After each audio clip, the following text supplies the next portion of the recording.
Syederalun Oralit mendadak ramai dicari oleh masyarakat di bulan suci Ramadan kali ini. Hal tersebut lantaran adanya narasi viral yang menyebutkan Oralit yang berupa cairan gula dan garam ini dijadikan menu sahur sehingga tubuh tidak mudah haus dan lemas.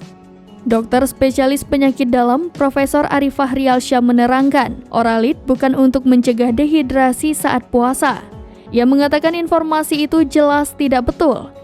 Jadi, ketika mengalami dehidrasi, maka mengkonsumsi Oralit, namun bukan untuk mencegah dan itu yang harus diperhatikan. Oralit disebutnya berbahaya jika dikonsumsi oleh orang tertentu, misalnya penderita diabetes dan hipertensi.